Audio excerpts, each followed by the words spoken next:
Hello everyone. तो यार आज की वीडियो में हम हमारा टॉपिक करने वाले हैं एडवर्टाइजमेंट राइटिंग। अब देखो हमारी आज की वीडियो में मैं आपको सिर्फ फॉर्मेट नहीं बताऊंगा। ऑफ कोर्स यहाँ पे खैर वैसे फॉर्मेट इतना ज़्यादा कुछ है भी नहीं एडवर्टाइजमेंट में, बट हम देखेंगे सारी स्ट्रैटेजीज क्या हमें फॉलो करनी चाहिए, कैसे हमें इसको अटेंड करना चाहिए ताकि हमारे फुल मार्क्स आ सके। और साथ में मैं आपको टॉपर्स के आंसर्स भी दिखाऊंगा सीबीएसई के जो लास्ट ईयर के थे उन्होंने कैसे लिखा, और एंड में आते हुए हम कुछ क्वेश्चंस भी देखेंगे हमारे सीबीएसई के जो लास्ट ईयर आ चुके हैं। तो ये सारी वीडियो में हम कवर करने वाले हैं। और मैं आपको ये भी बता दूं भाई, मुझे पता है बच्चे पक चुके हैं बात बार बार सुन के, बट यार नए बच्चों के लिए बताना पड़ता है, समझो बात को। ये जो आप वीडियो देख रहे हो ये हमारी इंग्लिश क्लास 12 की मिशन 95 पार सीरीज का पार्ट है। इस सीरीज में हम आपको क्लास 12 की इंग्लिश की सारा मटेरियल प्रोवाइड कर रहे हैं, वीडियो लेक्चर्स, आपके प्रैक्टिस मटेरियल, रिवीजन मटेरियल, आपके 95 पार लाने की हमारी जिम्मेदारी है इस सीरीज में। अगर आपको इसके बारे में और जानना है, आपको नहीं पता, ये फ्री ऑफ कॉस्ट सीरीज है, इसको आपका लिंक मिल जाएगा फर्स्ट कमेंट में, आप इसके बारे में और जान सकते हो वहां से।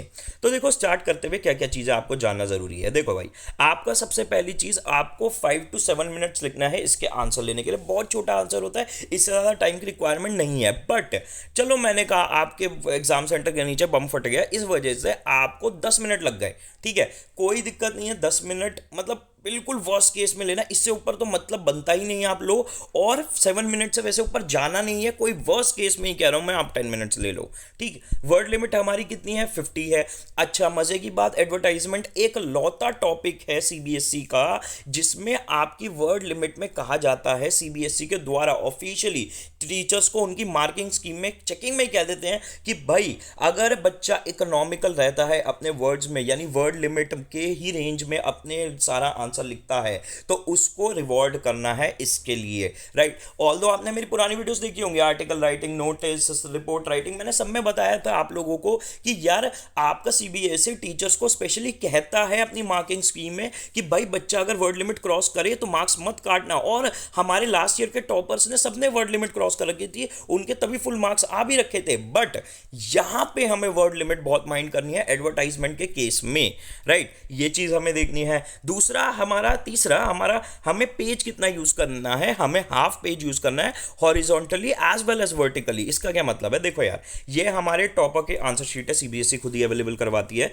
तो इन्होंने देखो कैसे लिख रखा है हमारा आंसर, देखो इतनी सी स्पेस ले रखी है। वर्टिकली तो ऑफकोर्स हाफ पेज ही यूज होना है, बट इन्होंने हॉरिजॉन्टली भी काफी सारा स्पेस छोड़ रखा है। तो भाई इस तरीके से हमें लिखना है आंसर को, इससे ना थोड़ा नीट एंड क्लीन और एडवर्टाइजमेंट की तरह लगता है। एडवर्टाइजमेंट ऐसे ही होते हैं ना छोटे डब्बों में न्यूज़पेपर में, तो ऐसा ही होना चाहिए। बट इन्होंने एक चीज करी है, इन्होंने हमारा लाइन के मार्जिन है यहीं पे स्टार्ट कर दिया बॉक्स। मैं आपको रिकमेंड करूंगा आप अपना जो आंसर है यहाँ बीच में ऐसे बॉक्स बना के यूज करें, थोड़ा ज्यादा नीट एंड क्लीन और देखने में अच्छा लगता है, राइट। तो ये चीज हो गई। अब बात कर लेते हैं, मैं आपको एक चीज बता देता हूं, अगर आपके पास, देखो क्वेश्चन आपके एग्जाम में चॉइस में आता ही आता है, आपके पास चॉइस होती है कि भाई या तो आपको दोनों ही एडवर्टाइजमेंट के क्वेश्चन दे देते हैं, या आपको एडवर्टाइजमेंट वर्सेस नोटिस या इन्विटेशन दे देते हैं कि एडवर्टाइजमेंट का क्वेश्चन है, या दूसरा क्वेश्चन है आपका नोटिस का या फिर आपका इन्विटेशन का, राइट।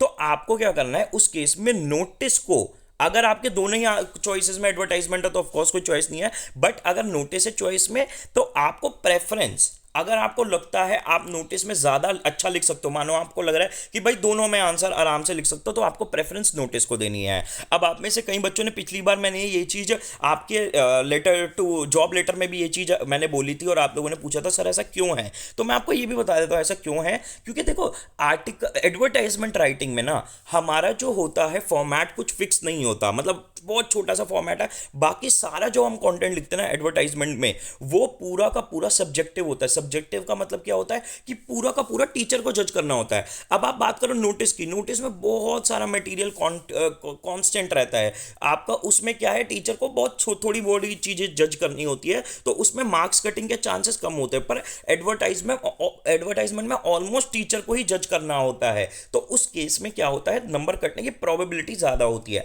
मैं ऑल्दो ये नहीं कह रहा एडवर्टाइजमेंट में फुल मार्क्स नहीं आ सकते, बट आपको जो प्रेफरेंस है वो नोटिस को देनी है, अगर आपको नोटिस इक्वली अच्छा आता हो तो, ठीक है। शार्प आई रखनी है क्वेश्चन पे, ये मैंने अपनी नोटिस की भी वीडियो में कहा था। एडवर्टाइजमेंट में बहुत ध्यान से क्वेश्चन पढ़ना है, आपकी मोस्टली डिटेल्स आपके क्वेश्चन में ही होती है, और क्वेश्चन में जो डिटेल्स दे रखी है एडवर्टाइजमेंट से रिलेटेड वो तो आपको सारी मेंशन करनी है, वो तो आपको कोई छोड़नी है ही नहीं, ठीक है। फॉर्मेट क्या होता है, फॉर्मेट के लिए वैसे मैं हमेशा हर राइटिंग के लिए मैं अलग पेज बनाता हूं, बट यहाँ पे हमारा फॉर्मेट कोई लंबा चौड़ा है ही नहीं। देखो फॉर्मेट के नाम पे सीबीएसई बस ये प्रिस्क्राइब करता है कि आपको टाइटल लिखना है, सिंपल एज दैट। टाइटल भी हमारे एडवर्टाइजमेंट में फिक्स होते हैं, वो मैं बताऊंगा, बट आपको फॉर्मेट में यहाँ पे टाइटल लिखना होता है। टाइटल आपको कैपिटल में लिखना है और आपको बॉक्स बनाना है, बॉक्स बनाना, टाइटल लिखना और टाइटल कैपिटल में लिखना is mandatory, that is it यहाँ पे फॉर्मेट में, ठीक है। अब देख लेते हैं, देखो हमारे यहाँ हमारे पास ना 6 मेजर कैटेगरीज होती हैं एडवर्टाइजमेंट में, बट देखो आपकी 6 कैटेगरीज में जो 3 कैटेगरीज होती है ना वो सिंपली बस दूसरी पहली कैटेगरी का अपोजिट होता है। आपको कुछ नया सीखना नहीं पड़ता उस कैटेगरी के लिए, आपको बस फर्स्ट कैटेगरी वाले को अपोजिट करना होता है। क्या कह रहा हूं मैं, समझो बात को। देखो आपका क्या होता है एडवर्टाइजमेंट में, एक पहली कैटेगरी ये होती है सिचुएशन वेकेंट, मतलब आपकी कंपनी हायरिंग कर रही है, आपकी ऑर्गेनाइजेशन हायरिंग कर रही है। अब उसी का अपोजिट हो जाता है सिचुएशन वांटेड, मतलब मैं खाली बैठा हूं, मैं वेला बैठा हूं और मुझे जॉब चाहिए किसी ऑर्गेनाइजेशन में।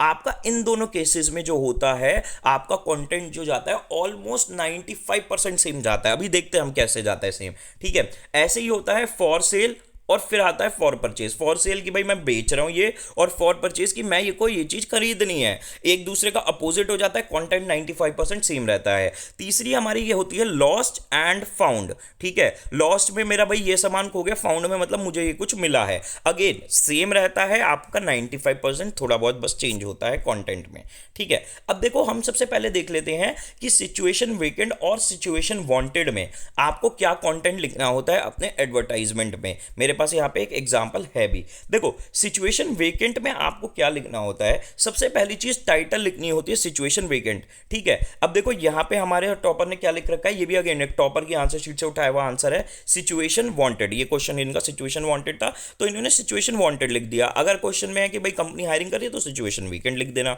ठीक है। फिर आपको कैसे स्टार्ट करना है, आपको लिखना है वांटेड, ठीक है।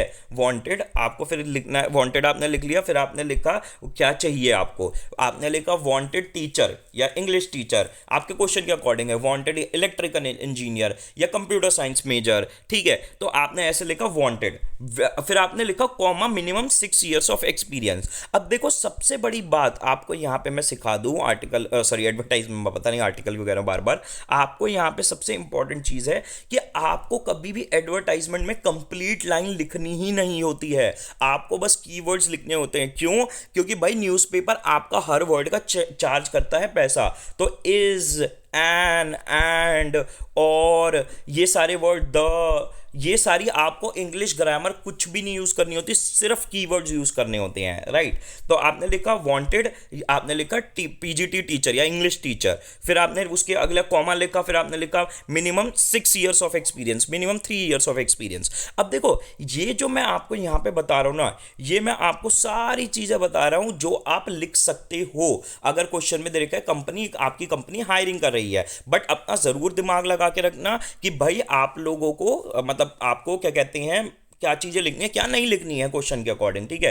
तो हमने लिखा wanted teacher, wanted electrical engineer, minimum इतना इयर्स ऑफ एक्सपीरियंस, कॉमा, फिर आपने लिखा क्वालिफिकेशन रिक्वायर्ड, और फिर आपने लिखी कौन कौन सी क्वालिफिकेशन आपको चाहिए। जैसे मैंने यहाँ पे एग्जांपल के तौर पे लिखा BCom honours and any financial certification, तो आपने भाई क्वेश्चन के अकॉर्डिंग ये लिख दिया क्वालिफिकेशन रिक्वायर्ड। फिर कॉमा लिखा फ्लुएंट विद हिंदी और इंग्लिश, आपने लिख दिया हिंदी इंग्लिश, अगर आपको क्वेश्चन में रिक्वायरमेंट लग रही है तो आप कोई और भी लैंग्वेज लिख सकते हो। फिर आपने कॉमा डाला, फिर आपने लिखा कंफर्टेबल विद नाइट शिफ्ट्स। तो अगर आपके क्वेश्चन की रिक्वायरमेंट है या फिर आपका मानो आईटी सेक्टर की आप हायरिंग कर रहे हो तो आप ये लाइन लिख सकते हो, भाई आईटी सेक्टर में तो रात की शिफ्टें बेचारों को मजदूर की तरह रात को लगाया ही जाता है आईटी सेक्टर में, ठीक है। तो ये चीज होता है, राइट। बट टीचिंग का अगर मानो है क्वेश्चन, ऑफ कोर्स भाई कोई टीचर रात को नहीं पढ़ा रहा है, ठीक है, तो आपके नाइट शिफ्ट आपको नहीं लिखनी है वहां पे।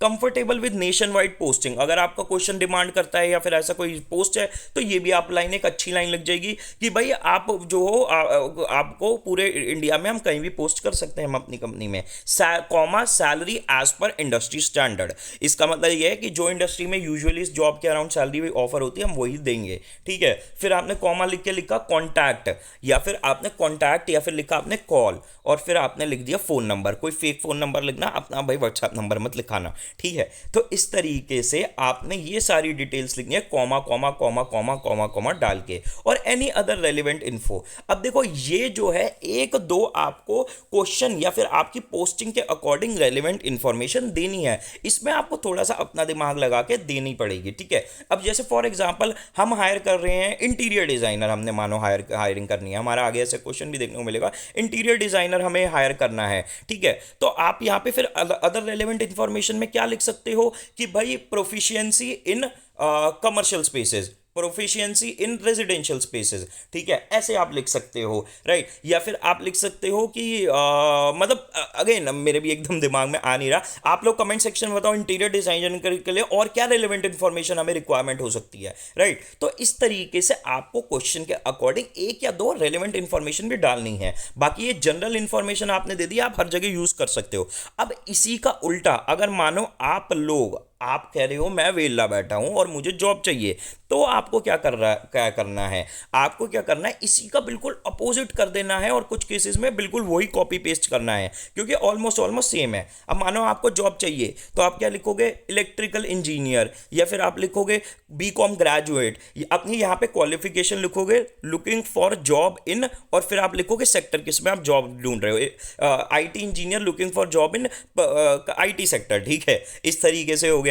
या फिर आप लिख सकते हो B.El.Ed teacher looking for B.El.Ed graduate looking for job in teaching sector, ठीक है, या looking for job in school, looking for job in college, right. तो इस तरीके से क्वेश्चन के अकॉर्डिंग आप लिखोगे। फिर आपने लिखा कॉमा, फिर आपने लिखा 5 years ऑफ एक्सपीरियंस, फिर आपने कॉमा लिखा, फिर आपने लिखा क्वालिफिकेशन जैसे मैंने भी बताया, फिर कॉमा, फिर फ्लुएंट विद हिंदी इंग्लिश, फिर कॉमा, फिर कंफर्टेबल विद नाइट शिफ्ट, फिर आपने comfortable with nation wide posting, right, ये सब लिख दिया। अब सिचुएशन वीक वांटेड में आपका बस एक चीज एक्स्ट्रा होती है, एक चीज डिफरेंट होती है। हमारा यहां पे पहले क्या था, salary as per industry standard, उसकी जगह यहां पे क्या आएगा, सैलरी एक्सपेक्टेड, और आप अमाउंट लिखे, कुछ भी अमाउंट लिख दो, 40,000 50,000 30,000 1 लाख पर मंथ, राइट। और फिर आपने क्या लिखा, कॉन्टैक्ट या फिर कॉल लिख दो, बेटर रहेगा, कॉल भी लिख सकते हो आप, या फिर ईमेल भी लिख सकते हो, कॉल एट और नंबर दे दिया, और एनी अदर रेलेवेंट इंफॉर्मेशन जो आपको लग रही है।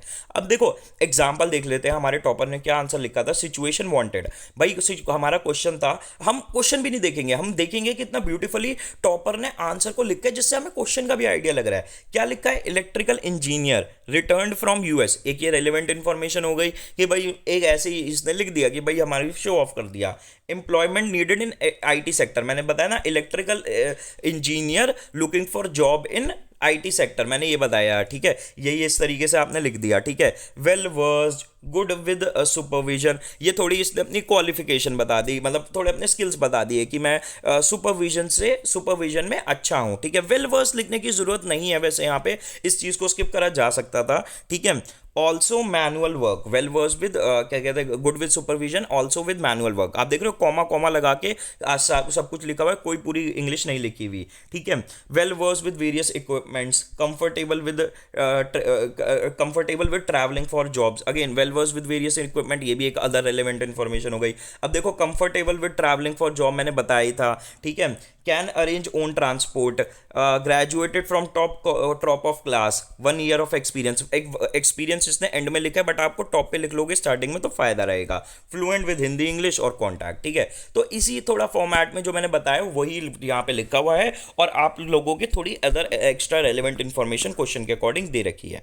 अब आ जाते हैं हम फॉर सेल एंड वांटेड, मतलब आपका क्या है कि अगर आपका सेल आप कुछ कर रहे हो तो आपको क्या लिखना है, डैश फॉर सेल, और या फिर टू लेट, जैसे आपको फ्लैट बेच रहा है तो फ्लैट फॉर सेल, या फिर आपने लिखा कार फॉर सेल, ठीक है। टू लेट का क्या मतलब होता है? टू लेट का मतलब होता है ये स्पेशली आपका रियल एस्टेट से रिलेटेड होता है कि आप कुछ रेंट पे, टू लेट का मतलब होता है कि आप कुछ रेंट पे दे रहे हो। तो आपका क्वेश्चन है कि भाई फ्लैट आपको रेंट पे चढ़ाना है, उसका ऐड करो, या आपको बिल्डिंग रेंट पे चढ़ानी है तो उसका ऐड करो, तो आप ऐसे लिख दोगे फ्लैट टू लेट, ठीक है। तो आपको इस तरीके से यहाँ पे लिखना होता है, राइट।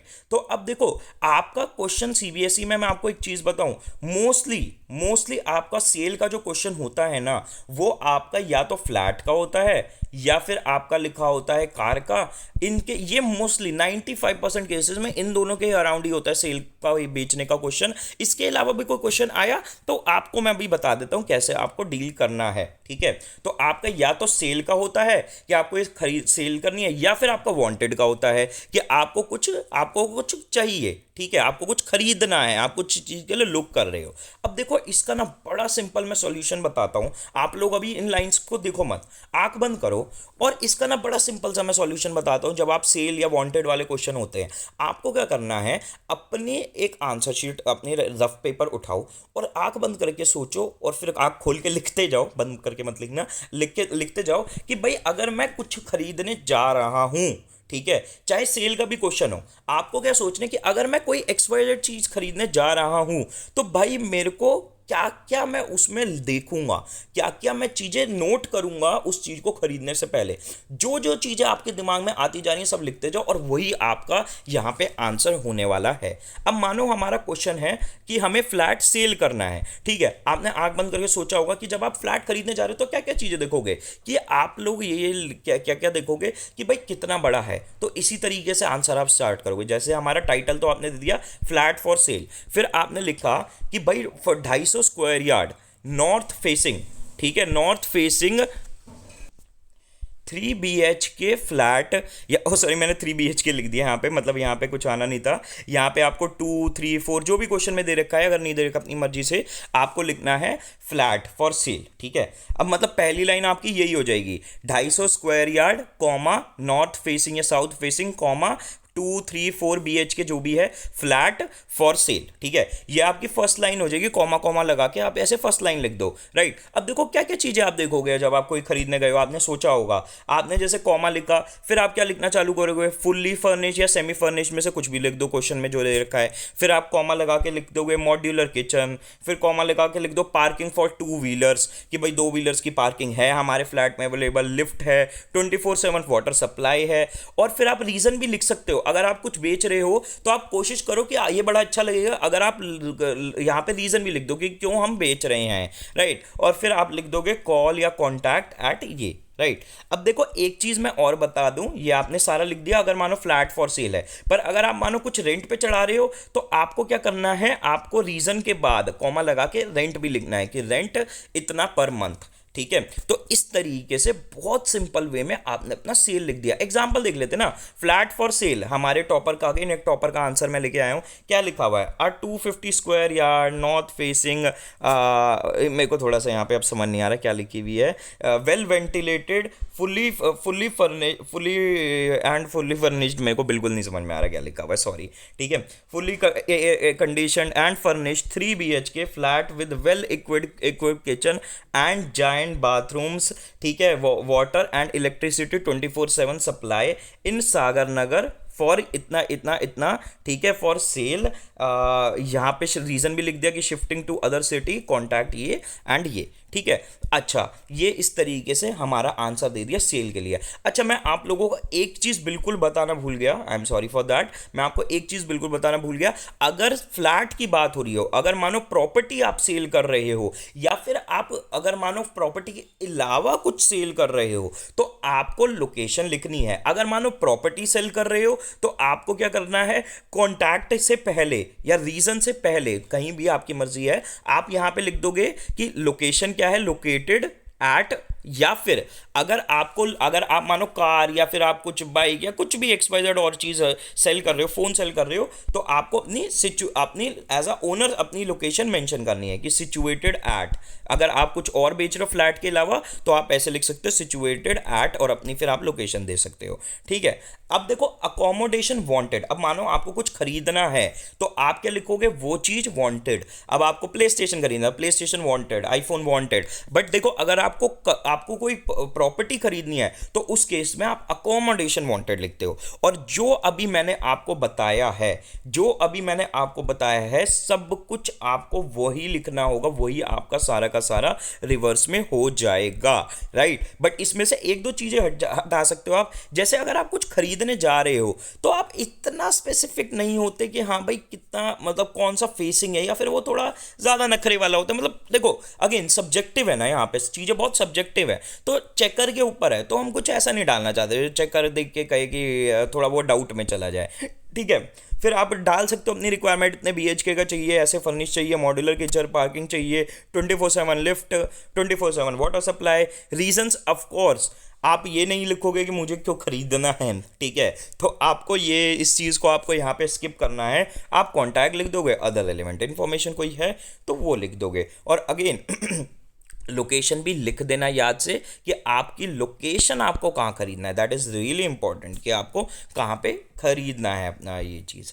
ठीक है, अब बात आ जाती है लॉस्ट एंड फाउंड पे, हमारे आखिरी टॉपिक पे। लॉस्ट एंड फाउंड का भी सिंपल सॉल्यूशन यही है, मैं आपको बता दूं लॉस्ट एंड फाउंड का क्या लिखना होता है। सिंपल सॉल्यूशन इसमें देखो, लॉस्ट का मतलब खो गया, फाउंड का मतलब मुझे मिल गया। अब देखो इसमें आपको क्या करना है, आंख बंद करनी है और आपको क्या सोचना है, आपका क्वेश्चन में जो भी चीज़ लॉस्ट बोली गई है या फाउंड बोली गई है उसकी आइडेंटिफाई करने के लिए, उसकी यूनिक आइडेंटिफिकेशन के क्या क्या चीज़ें हो सकती हैं।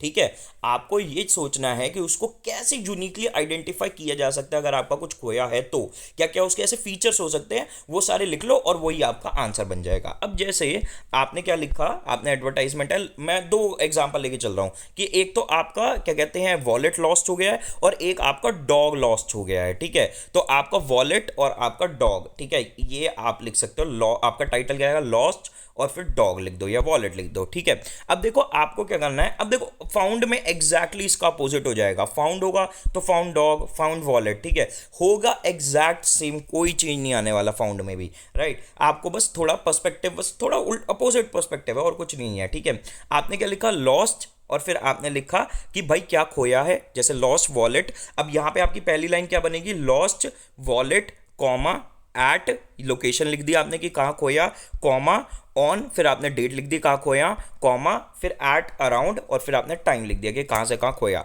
तो फॉर एग्जांपल हमारी फर्स्ट लाइन क्या बनेगी, lost wallet at Shahdara on 20 March at around 10 PM। ठीक है, तो ये आपकी पहली लाइन बन जाएगी। और फाउंड में इसका वही फाउंड लिख दोगे और यही सारी सेम रहेगी फाउंड में, बस ये हो जाएगा। ठीक है, अब देखो मानो आपका वॉलेट खो गया है तो उसकी सबसे यूनिक आइडेंटिफिकेशन क्या क्या हो सकती है। सबसे पहला आप लिख सकते हो उसका ब्रांड क्या है, राइट। तो आपने फिर कॉमा लगा के, आपने ये पहली लाइन कंप्लीट करी, कॉमा लगा के आपने लिखा कि भाई ऑफ गुची, ऑफ अरमानी, आप पैसे वाले हो, आपका अरमानी का पर्स था, ठीक है, ऑफ अरमानी। या फिर डॉग था तो भाई आपने लिखा ऑफ शिट्जू। ठीक है, मैं, आप लोग अगर मेरे को इंस्टाग्राम पे फॉलो करते हो तो आपको पता होगा मेरे पास खुद भी एक शिट्जू डॉग है, राइट। तो इस तरीके से आपने लिख दिया कि ऑफ, फिर आपने लिख दिया ब्रांड, वेराइटी या ब्रीड, आपने कुछ भी लिख दिया। ठीक है, और आइडेंटिफाई कैसे किया जाता है, कॉमा लगा के आपने कलर लिख दिया, ब्लैक कलर, व्हाइट कलर। ठीक है, फिर आपने कॉमा लगा के लिखा कि उसके इनसाइड में क्या था, जैसे वॉलेट के केस में हमने लिख दिया 500 नोट्स,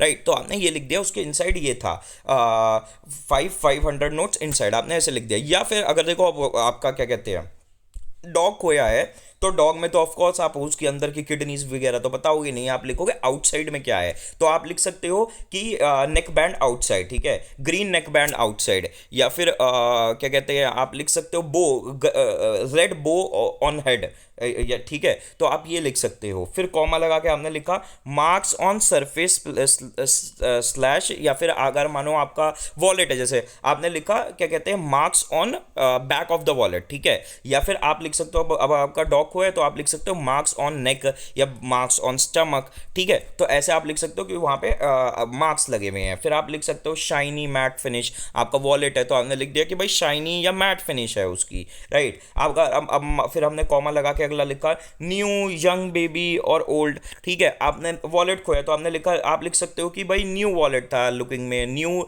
लुकिंग वॉलेट या ओल्ड लुकिंग वॉलेट, राइट। और अगर आप मानो आपका डॉग खोया तो आप लिख सकते हो यंग बेबी या फिर ओल्ड ओल्ड एज, ठीक है। इस तरीके से आप एज मेंशन कर सकते हो, ठीक है। और अगर मानो आपका कुछ खोया है तो आपको क्या लिखना है, high value reward if return, ये लिखना बहुत इंपॉर्टेंट है। ये लिखने में आपकी बहुत अच्छी एक इंप्रेशन बनेगा, ये चीज़ ज़रूर लिख के आना, ठीक है। और फिर आपने बता दिया कि कॉन्टैक्ट क्या करना है, ठीक, आपको कॉन्टैक्ट करना है इस नंबर पे अगर मिल जाए तो, राइट। और ऑफ कोर्स ये वाली जो लाइन है ये आपकी लॉस के केस में आना है, फाउंड के केस में नहीं आना है, ठीक है। तो इस तरीके से आपका लॉस्ट एंड फाउंड होगा। तो सेल परचेज और लॉस्ट एंड फाउंड के केसेस में आपको बस आंख बंद करके सोचना है कि अगर आप खुद खरीदने जा रहे हो तो क्या हो, क्या अगर चीजें देखोगे, और लॉस्ट फाउंड के केस में अगर आपका कुछ खोगे तो कैसे आप उसको आइडेंटिफाई करोगे उस चीज को, आपको इस तरीके से सोचना है, ठीक है। अब देखो ये कुछ क्वेश्चंस हैं, मैं आप पॉज करिए, आप स्क्रीनशॉट ले लीजिए, प्रीवियस ईयर से आए हुए हैं हमारे बोर्ड्स में।